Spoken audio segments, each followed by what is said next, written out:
నమస్తే, welcome to వార్తలు. West బెంగాల్లో మమతా బెనర్జీ, తమిళనాడులో స్టాలిన్, కేరళలో పినరయ్ విజయన్, ఇక్కడ తెలంగాణలో కేసీఆర్, అక్కడ యూపీలో అఖిలేష్ యాదవ్, ఢిల్లీలో కేజ్రీవాల్. సో ఇట్లా ఒకలేనికొకరు అధికారం కోల్పోయి పార్టీ అధికారం నుంచి తప్పుకున్న తర్వాత సో ఇప్పుడు ఇండియా కూటమి పూర్తిగా క్లోజ్ అయిందా అనే ఒక చర్చ అయితే మొదలైంది. సో దీనికి ప్రధాన కారణం ఇప్పట్లో ఏంటంటే సో మొన్న ఏదైతే తమిళనాడులో ఎలక్షన్లు జరిగినాయో దాంట్లో డిఎంకే పార్టీ అధికారం కోల్పోబోతుంది, టీవీకేనే అధికారంలోకి రాబోతుంది అని తెలిసిన తర్వాత సో టీవీకే దాదాపు 108 సీట్లు వచ్చి కాంగ్రెస్ను తన సాయం కోరిన తర్వాత ఇక్కడ డిఎంకేతో ఎలాంటి సంప్రదింపులు కూడా లేకుండా సో డైరెక్ట్ కాంగ్రెస్ టీవీకేతో కలవడం జరిగింది. సో ఏంటంటే టీవీకే నిర్ణాయకం ఉన్న ఏర్పడిన పార్టీ, డిఎంకే ఇండియా కూటమిలో ఉన్నటువంటి పార్టీ. గతంలో బీజేపీ లాంటి ఒక బలమైన శత్రువును ఎదుర్కోవడానికి కాంగ్రెస్ రీజనల్ పార్టీలందరినీ కలిపి ఈ ఇండియా కూటమిని ఏర్పాటు చేయడం జరిగింది. సో దాంట్లో అఖిలేష్ యాదవ్ కావచ్చు, లేకపోతే మాయావతి కావచ్చు, లేకపోతే వెస్ట్ బెంగాల్లో ఉన్నటువంటి మమతా బెనర్జీ కావచ్చు, కేసీఆర్, స్టాలిన్, పినరయ్ విజయన్, సో వీళ్ళందరూ కలిసి ఒక ఇండియా కూటమిగా ఏర్పడ్డారు.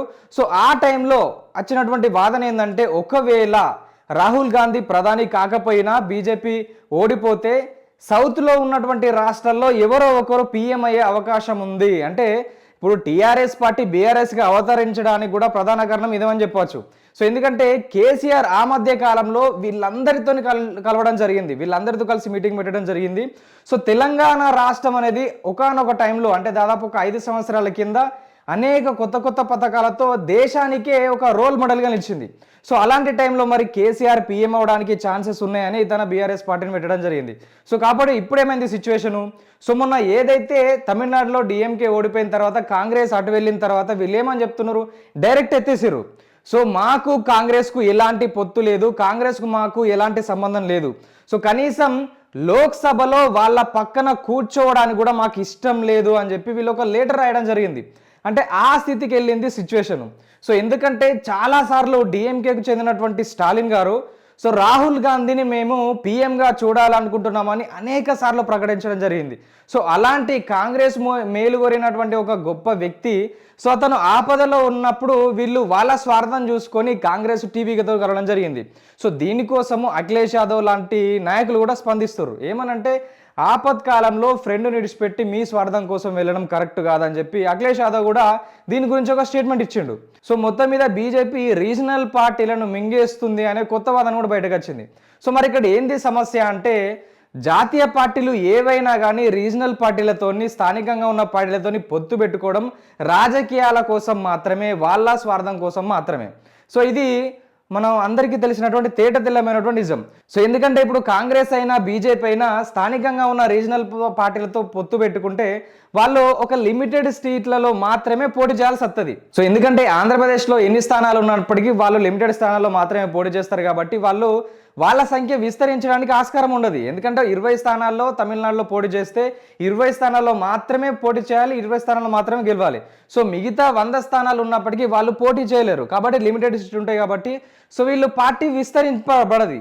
సో ఇక్కడ ఏంది పాయింట్ అయితే ఉమ్మడి శత్రువుని ఎదుర్కోవడానికి వీళ్ళందరికీ పొత్తు కావాలి, కూటమిలో ఉండాలి. సో వీళ్ళ పార్టీ ఎదగడానికి, వీళ్ళ సీట్లు పెంచుకోవడానికి వాళ్ళు స్వతంత్రంగా పోటీ చేయాలి. సో ఇది ఏ పార్టీకైనా అదే వర్తిస్తుంది. సో రేపు బీజేపీ అయినా అంతే. సో ఇవన్నీ పరిణామాల దృష్ట్యా మరి ఇండియా కూటమి అనేది క్లోజ్ కాబోతుందా అనే ఒక చర్చ నడుస్తున్నప్పటికీ మళ్ళీ ఈ ఇండియా కూటమిలో ఉన్నటువంటి వ్యక్తులందరూ ఓడిపోయినారు కాబట్టి సో మళ్ళీ వీళ్ళు ఫామ్లోకి వస్తారా అనే కొత్త చర్చ కూడా స్టార్ట్ అయింది. ఎందుకంటే ఇప్పుడు మమతా బెనర్జీ ఓడిపోయిన తర్వాత కూడా స్టేట్మెంట్ ఇవ్వడం జరిగింది, మేము ఇండియా కూటమిలోనే ఉన్నాము అని చెప్పి చెప్తున్నారు. సో డిఎంకే కాంగ్రెస్తో మాకు పొత్తు ఉండబోదు, కాంగ్రెస్తో మాకు విభేదాలు ఉన్నాయని చెప్పినప్పటికీ ఇండియా కూటమి గురించి ఎలాంటి వాదన తీసుకురాలేదు. సో మరి కాంగ్రెస్ను పక్కన పెట్టి వీళ్ళందరూ కలిసి రీజనల్ పార్టీస్ అందరూ కలిసి మళ్ళీ ఏకమవుతారా? సో ఒకానొక టైంలో ఏదైతే నియోజకవర్గాల పునర్విభజన అన్నప్పుడు స్టాలిన్ స్థానికంగా ఉన్నటువంటి అంటే రీజనల్ పార్టీలన్నింటినీ కలుపుకపోయి ఒక మీటింగ్ పెట్టడం జరిగింది. సో అలాంటి ఒక బలమైన నాయకులు ఇప్పుడు అధికారం కోల్పోయారు. సో మరి వీళ్ళందరూ కలిసి ఒక కొత్త కూటమి ఏర్పాటు చేస్తారా, మరి బీజేపీని ఎదుర్కోవడానికి ఎలాంటి చర్యలు తీసుకోబోతున్నారు అనేది అయితే ప్రస్తుతం నడుస్తున్నటువంటి చర్చ. సో మరి మీరేమంటారు అంటే దేశవ్యాప్తంగా నేషనల్ పార్టీసే ఉండాలా, లేదంటే కనీసం ఒక్కసారన్నా స్థానికంగా ఉన్న రీజనల్ పార్టీల నుంచి వెళ్ళి అధికార నాయకత్వం కావాలా, పీఎం కావాలా, మీరేమనుకుంటారు కామెంట్ రూపంలో తెలియజేయండి. సో మరొక వీడియోతో మీ ముందుంటాం, చూస్తూనే ఉండండి ఆర్ తెలుగు.